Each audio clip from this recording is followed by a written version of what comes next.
Assalamualaikum warahmatullahi wabarakatuh. Hari ini kami dari kelompok 2 ingin mempresentasikan makalah sistem informasi akuntansi tentang penggajian karyawan yang disusun oleh Hana Mesa, Kirmada Putri, dan Agus Rainaldi. Di slide selanjutnya kita itu ada profil perusahaan yang sudah kita teliti atau sudah kita lakukan penelitian.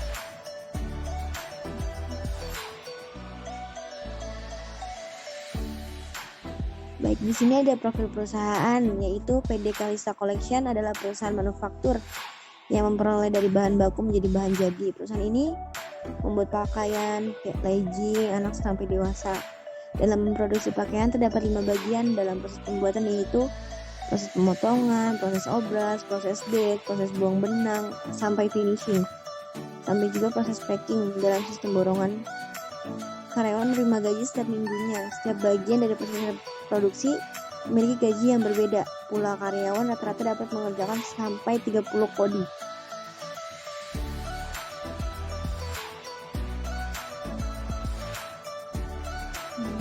Di slide selanjutnya ada proses bisnis sistem berjalan. Proses pengumpulan absensi, karyawan bekerja setiap hari absen dengan menggunakan kartu absen. Kartu absen tersebut dikumpulkan setiap hari untuk diserahkan ke admin dan dikumpulkan menjadi data absen dan diberikan ke pimpinan untuk dicek secara keseluruhan. Data absen karyawan tersebut diarsipkan. Ada proses penghitungan gaji. Penghitungan gaji karyawan dilakukan oleh admin dengan melihat data inputan yang berupa arsip data absensi karyawan yang akan dikelompokkan berdasarkan masing-masing bagian dalam perusahaan. Kemudian setelah proses penghitungan gaji karyawan selesai dilakukan oleh admin, seluruh data hasil penghitungan gaji karyawan direkapitulasi dan selanjutnya meminta persetujuan ke pimpinan. Setelah disetujui oleh pimpinan, rekapitulasi dikembalikan ke admin untuk diarsipkan ke dalam arsip gaji karyawan.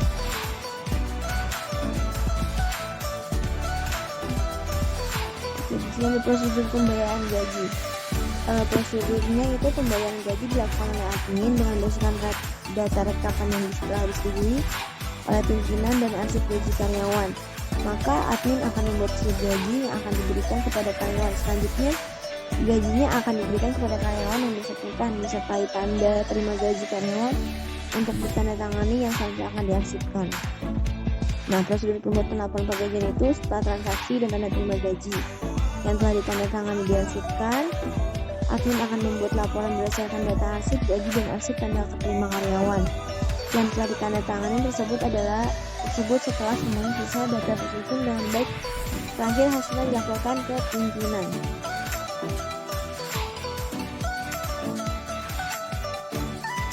Nah, setelah itu ada activity diagram.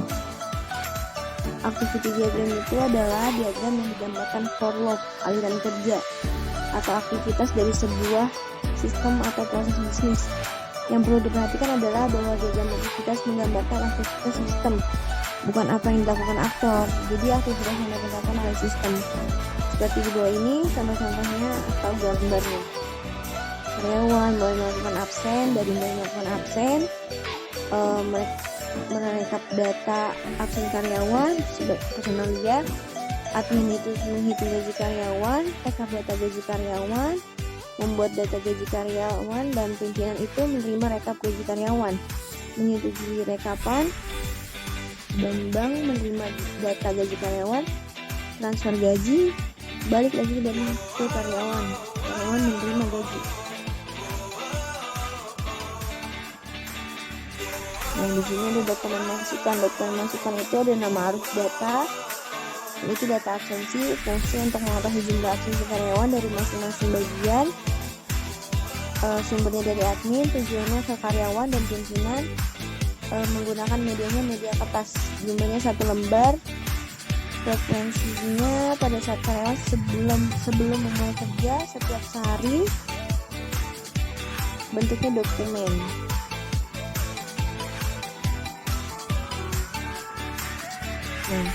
Nama arus data kartu absensi, fungsi untuk mengetahui absensi karyawan.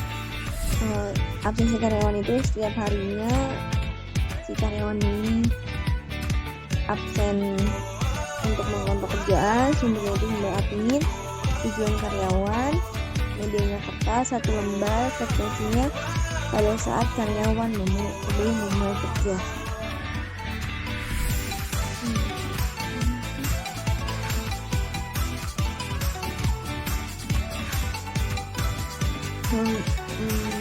Nah, di sini di slide ke-8 ada dokumen keluaran.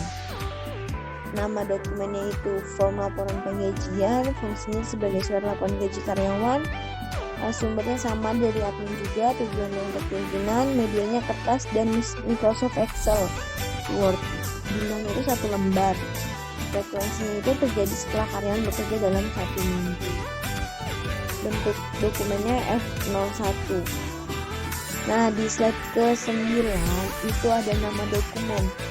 Dokumennya itu slip gaji, fungsinya sebagai bukti catatan hasil pekerjaan per hari. Sama sumbernya dari admin, tujuannya untuk karyawan, medianya tetap kertas. Frekuensinya pada saat setelah selesai kerja di setiap hari. Bentuk dokumennya F02.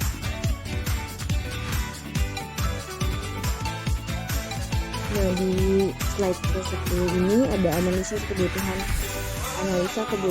yaitu bagian admin. Yang pertama, admin melakukan login untuk bisa mengakses home. Yang kedua, admin mengakses home dan melihat menu pada home. Yang ketiga, admin mengklik master data untuk mengolah data karyawan.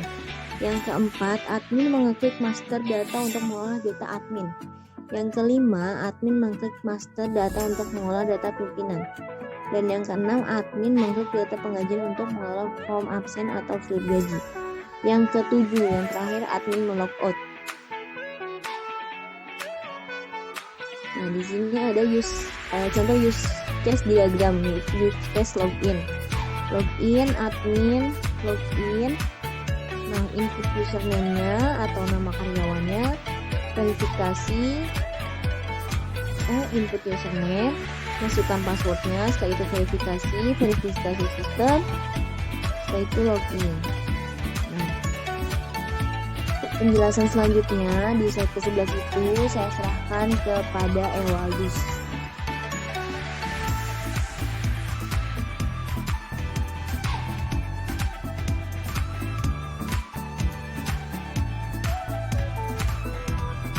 Selanjutnya Ewaldus atau Hana.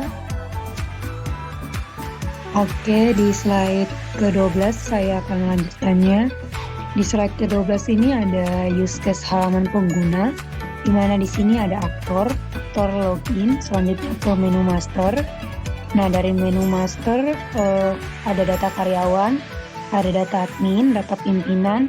Selanjutnya dari aktor ada menu laporan, terus login. Oke, untuk yang ke slide selanjutnya ada use case data karyawan. Nah, di sini ada aktor mengelola data karyawan. Selanjutnya ada tambah, ada edit, ada hapus, ada simpan, ada batal, dan ada keluar. Selanjutnya ada use case data admin. Ini juga sama, hanya saja perbedaannya ada pada mengelola data admin, sama seperti yang tadi. Oke, selanjutnya ada use case pemimpin. Ini juga sama, aktornya mengelola data pimpinan, ada tambah, edit, hapus, simpan, batal, dan keluar. Oke, selanjutnya ada use case data penggajian. Ini dimana ada aktor membuat form absen atau slip gaji. Selanjutnya dicetak, setelah itu aktor mengeluarkan gaji. Oke, untuk selanjutnya ada use case naratif home, di mana dengan tujuan admin melakukan login dan masuk ke dalam home sistem penggajian. Setelah itu admin dapat melakukan pengolahan data yang berisi data karyawan, data admin, dan data pimpinan. Menu transaksi yang berisi data penggajian, form absen atau slip gaji untuk mencatat hasil pekerjaan yang telah dikerjakan per harinya dan keluar ke aplikasi. Selanjutnya ada deskripsi. Deskripsi sistem ini memungkinkan admin untuk mengakses menu home sistem penggajian dan mengelola sistem penggajian mulai dari input data, transaksi, dan pembuatan laporan. Selanjutnya untuk skenario utamanya ada kondisi awal, yaitu aktor membuka aplikasi sistem penggajian. Selanjutnya aksi aktor, yang pertama aktor memilih tombol login. Relasi sistemnya, sistem akan menampilkan text box untuk mengisi username dan password. Selanjutnya aksi aktor yang berikutnya ada aktor memilih tombol keluar. Untuk relasi sistem, sistem akan membatalkan proses dan keluar aktivitas. Selanjutnya ada aktor memilih tombol menu master. Untuk relasi sistemnya, sistem akan menampilkan kotak menu pilihan seperti data karyawan, data admin, dan data pimpinan. Selanjutnya untuk aksi aktor yang berikutnya, aktor memilih tombol menu transaksi. Relasinya, sistem akan menampilkan kotak menu pilihan seperti data penggajian, yaitu penerimaan slip gaji.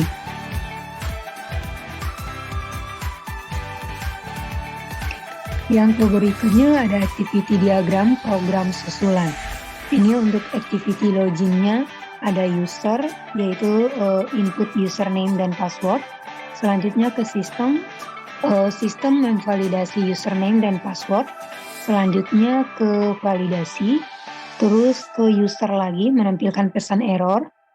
Setelah itu dari user melihat halaman utama. Setelah itu ke sistem menampilkan halaman utama. Setelah itu ada activity menu home, di mana home mulai dari start, mengakses menu home. Setelah itu ke sistem, menampilkan menu home, ada menu data master, menu transaksi, jurnal, laporan, dan setelah itu keluar dari sistem. Oke, untuk selanjutnya activity data karyawan, di mana karyawan mulai memilih menu data-data. Selanjutnya dipilih karyawan. Untuk ke sistemnya ada menampilkan sub menu karyawan yang meliputi ADD, delete, save, dan exit. Setelah itu menampilkan forum sesuai menu yang dipilih. Yang berikutnya ada activity data admin, di mana admin memulai pilih menu data-data. Setelah itu pilih admin. Lalu ke sistemnya itu menampilkan submenu admin, di mana ada ADD, delete, save, exit. Setelah itu menampilkan forum sesuai menu yang dipilih. Selanjutnya ada activity data pimpinan, di mana pimpinan memulai sama juga seperti yang tadi, pimpinan dan sistemnya, di mana meliputi ADD, delete, save, dan exit. Setelah itu ada activity data penggajian, di mana user itu pilih menu laporan. Setelah itu pilih gaji, dan ke sistemnya langsung menampilkan sub menu gaji, di mana ada data gaji dan exit. Nah, untuk data gaji menampilkan forum sesuai menu yang dipilih. Oke, untuk yang selanjutnya akan dijelaskan oleh rekan saya, Ewaldus Reynaldi.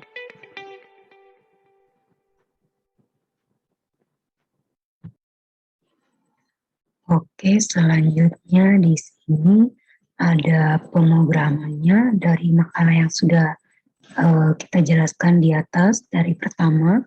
Selanjutnya di sini untuk pemrogramannya kita menggunakan PHP MyAdmin. Nah, di sini untuk struktur database DBPA-nya itu tabel admin. Nah, di mana tabel admin ini ada ID admin dengan jenis IN10.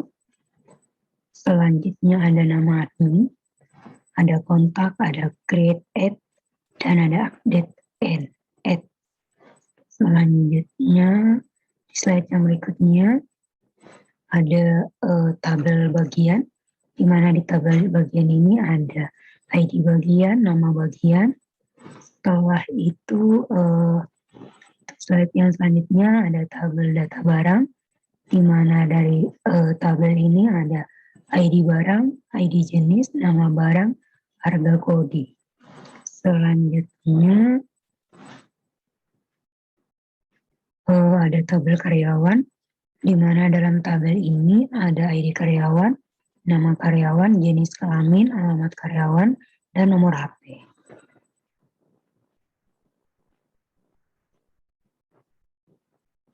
Selanjutnya ada tabel penggajian dengan nama ID gaji, ID karyawan, ID admin, minggu gaji. Setelah itu ada tabel slip gaji dengan nama ID gaji, ID karyawan, minggu gaji, keterangan next. Selanjutnya ada kelas pimpinan extends migration, di mana di sini public functionnya up dengan skema create, pimpinan, function, blueprint, stable. Setelah itu ada stable increment dengan nama ID pimpinan, tipenya 4. Selanjutnya ada stable, string, nama pimpinan 20. Selanjutnya ada timestamp. Setelah itu untuk public function down-nya ada skema drop, if, exit, pimpinan. Selanjutnya ada kelas slip gaji extend migration, di mana di sini public function up-nya ada create slip gaji dengan function blueprint as table. Selanjutnya ada increment, string, ID karyawan, string minggu gaji, string keterangan next. Untuk public function down-nya ada skema drop, if, exit, slip gaji. Selanjutnya ada kelas karyawan, di mana public function up-nya create karyawan dengan function blueprint as table. Increment-nya ID karyawan, string-nya nama karyawan, string-nya ada string jenis kelamin, string alamat karyawan, selanjutnya ada string nomor HP. Untuk public function down-nya skema drop, if, exit, ghost.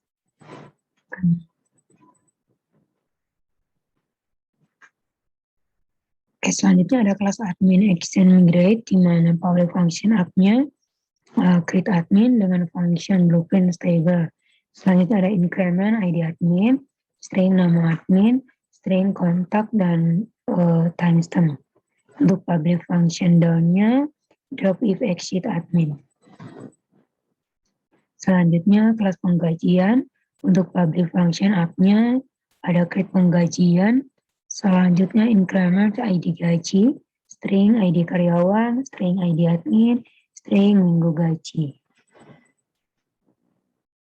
Oke, sekian dari kelompok kami. Terima kasih.